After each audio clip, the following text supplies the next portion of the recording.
নির্জন স্থানে বোরখা পরা একটি মেয়ে দাঁড়িয়ে আছে দেখলাম। মনে হয় কারোর জন্য অপেক্ষা করছে। আমি মেয়েটিকে পাশ করে যেতেই মেয়েটি বলল, এই যে শুনছেন, একটু দাঁড়ান। আমি দাঁড়িয়ে গেলাম। তখনই মেয়েটি আমার কাছে আসে। জি বলুন, আমি আপনার কি সাহায্য করতে পারি? আসলে আমি গাড়ি পাচ্ছি না, তাছাড়া আমি এই শহরে নতুন। হাঁটতে হাঁটতে এই জায়গায় চলে আসলাম, বেশ ভয় করছে। আপনাকে আমি কোথায় দিয়ে আসতে পারি? চলেন, যেতে যেতে বলছি। বলে দুজন হাঁটা শুরু করলাম। আমি একটু পর হাঁটা থামিয়ে বললাম, এবার বলুন আপনি কোথায় যাবেন? আমারও বাড়ি যেতে হবে, কোথাও যাচ্ছি না, এখন আপনার বাড়িতেই এক রাতের জন্য থাকবো। অসম্ভব, আপনি এক্ষুনি আমার সামনে থেকে যান। আমি কিন্তু এখন চিৎকার করে বলবো আপনি আমার সাথে ইয়ে করতে জোর করে নিয়ে যাচ্ছেন। এই না না, আপনি আবার রাতের রানী না তো, যারা পথে পথে খদ্দের পটাতে বের হয়? চুপ, আমি একদম এমন মেয়ে না। কি হলো, চলেন। আমি অবিবাহিত, আপনাকে বাড়িতে নিয়ে গেলে আমি বিপদে পড়বো। বললাম না, রাতে থেকে কাল সকালে উঠে চলে যাব। ওকে, তাহলে আসেন, দেখি কি করা যায়। দুজনে বাসায় ঢুকলাম। আপনি যান, ফ্রেশ হয়ে আসেন। মেয়েটি ঠিক আছে বলে ফ্রেশ হতে চলে যায়। আমি সোফারের দিকে চলে যাই, বসে বসে নিজের পরিচয় দিচ্ছি। আমি রাজু, বাড়ি থেকে পালিয়ে এসে বাসা ভাড়ায় থাকছি, কারণ মা আমার সাথে একটা মেয়ের বিয়ে ঠিক করেছিল। শুনেছিলাম মেয়েটি নাকি খুব বদমাস, তাই বিয়ে করার ভয়ে বাড়ি থেকে পালিয়ে এসেছি। হঠাৎ মেয়েটি বাথরুম থেকে বের হলো বোরখা ছাড়া, আমার সামনে দাঁড়ানো। আমি অপলক দৃষ্টিতে তাকিয়ে আছি দাঁড়িয়ে। মাশাল্লাহ, এত সুন্দর মেয়ে, দেখতে যেমন তেমন শরীরের গঠন। যে কোনো ছেলেকে পাগল করে দেওয়ার মতো। এই যে আপনি বিড়বিড় করে কি বলছেন? কই, কিছুই বলছি না। আমি ফ্রেশ হয়ে আসি বলে ওয়াশরুমের দিকে চলে গেলাম। আমি বের হয়ে ডাইনিং টেবিলে এসে দেখি মেয়েটি খাবার গরম করে টেবিলে সাজিয়ে রাখছে। আমি এসে চেয়ারে বসলাম। মেয়েটি বলল, ও সরি, আমি তো আমার নাম বলতেই ভুলে গেছি। আমি অনামিকা। আমি রাজু। আপনার বাড়ি কোথায়? মেয়েটি বলল, এখন খেয়ে নিন, আমি বেশ টায়ার্ড, ঘুমোবো তারপর বলবো। আমি আর কিছু বললাম না। বলছি কি, একটা সমস্যা আছে। হ্যাঁ বলেন। এখানে রুম একটা, দ্বিতীয় রুম নেই। তো কি হয়েছে? আমি এখন কোথায় ঘুমাবো? আপনি নিচে আর আমি উপরে ঘুমাবো। খবিস, কি যাতা বলছেন? সুন্দরী মেয়ে দেখলে মাথা ঠিক থাকে না। আমি বলতে চাইছি আপনি মেঝেতে ঘুমাবেন আর আমি বেডের উপরে। না না, আমি বেডের উপরে না শুলে আমার ঘুম আসবে না। দেখুন, জিদ করবেন না, আমার নিচে ঘুম আসবে না। তবে এখন আপনি আপাতত উপরে ঘুমোতে পারেন, যতক্ষণ রাত হয়নি ততক্ষণ, ঠিক আছে? রাতে আমি শুয়ে পড়লাম। হঠাৎ অনামিকা বেডের এক পাশে শুয়ে পড়লো। অনামিকা বলল, খবরদার, আপনি কোল বালিশের এই পাশে আসবেন না। ঠিক আছে, এখন ঘুমোন। আস্তে আস্তে দুজনে ঘুমিয়ে পড়লাম। সকালে ঘুম থেকে উঠে ফ্রেশ হয়ে নাস্তা করতে দেখি অনামিকা নাস্তা বানিয়ে টেবিলে রাখছে। আসুন, নাস্তা করে নিন। নাস্তা করতে বসবো, তখনই হঠাৎ কলিং বেল বেজে উঠলো। অনামিকা বলল, আমি দেখছি কে এসেছে। সে দৌড়ে গিয়ে দরজা খুলে দিতে চলে যায়। আমি দরজার দিকে চলে গেলাম। দরজা খুলে দিতেই দেখি বাড়ির মালিক মোমেন সাহেব ভালো করে অনামিকার দিকে তাকিয়ে আমাকে রাগি করে বলল, আমার বাড়িতে মেয়ে নিয়ে এসেছো? ছি ছি ছি, এইসব কি? মানে উনি হচ্ছে আমার। অনামিকা আমার মুখের কথা কেড়ে নিয়ে বলল, আঙ্কেল, আমি ওনার বউ, গতকাল আমাদের বিয়ে হয়েছে। কি? হারামজাদাটা বিয়ে করেছে আর আমাকে বলল না? আঙ্কেল, আমি বিয়ে। তুমি থামো তো, এটা তুমি ঠিক করনি। আঙ্কেল, রাতে আপনার আর আন্টির দাওয়াত রইল।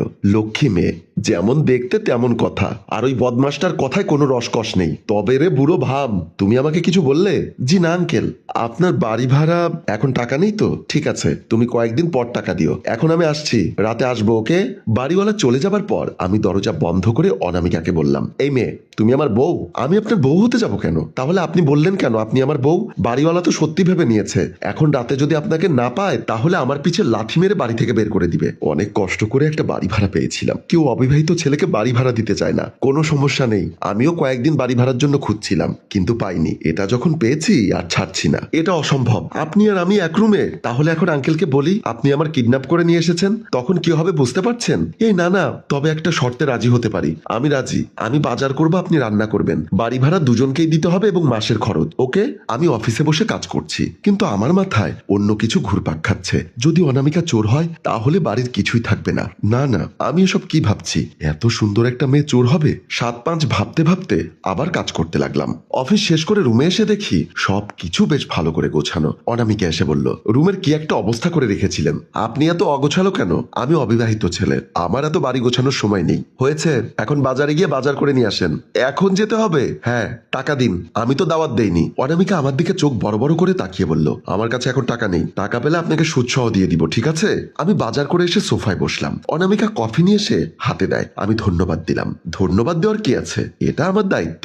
আমি আপনার বউ। তাই নাকি? আপনি আমার সত্যিকারের বউ?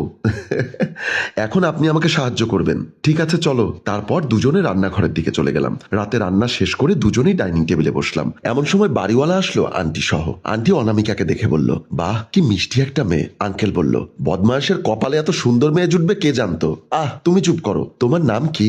জি আমার নাম অনামিকা। আপনারা এসেছেন খুশি হলাম, এখন একসাথে খাবো। অনামিকা ওনাদের খাবার বেড়ে দিচ্ছেন। আমি বললাম, আমিও তোমাকে সাহায্য করছি। অনামিকা বলল, লাগবে না।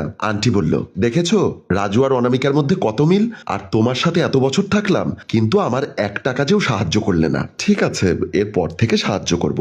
এখন নাও। সবাই যার যার মতো খাওয়া শুরু করে। খাওয়া দাওয়া শেষ করে এসে দরজায় দাঁড়িয়ে আন্টি বলল, বাবা তোমরা তাহলে ঘুমিয়ে পড়ো, আমরাও বাড়িতে চলে যাই। একটা কথা জানতে পারলাম না। জি আন্টি কি বলেন? অনামিকা, তোমার বাবা মার কথা বললে না যে? আসলে আন্টি আমি এতিম, আমার বাবা মা বেঁচে নেই, আমি এতিমখানায় বড় হয়েছি। আঙ্কেল বলল, খুবই দুঃখজনক, কষ্ট পেও না মা। ঠিক আছে আঙ্কেল। তারপর ওনারা চলে যায়। আমি রুমে শুয়ে আছি। কিছুক্ষণ পর অনামিকা এসে শুয়ে পড়ে। তাহলে শুরু হয়ে যাক। কি শুরু করবেন? আপনি বললেন না আপনি আমার সত্যিকারের বউ, তাহলে বাসর করি। খবিস একটা অসহায় মেয়ের সাথে আপনি সুযোগ নিচ্ছেন মনে করুন তাই। কিছু করতে আসলে এমন জায়গায় লাথি মারবো আব্বু ডাক শুনতে হবে না, এই খবরদার না।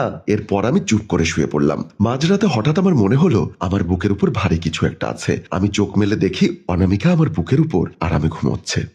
এত শান্তি। কেন যে বিয়ের জন্য পালিয়ে এসেছিলাম। কি নরম তুলতুলে শরীর। আমিও অনামিকাকে জড়িয়ে ধরে ঘুমিয়ে পড়লাম। অগোছালো সংসার আর দুজনের বিয়ে না হওয়া পর্যন্ত দেখিয়ে আমাদের গল্প এখানেই শেষ হয়।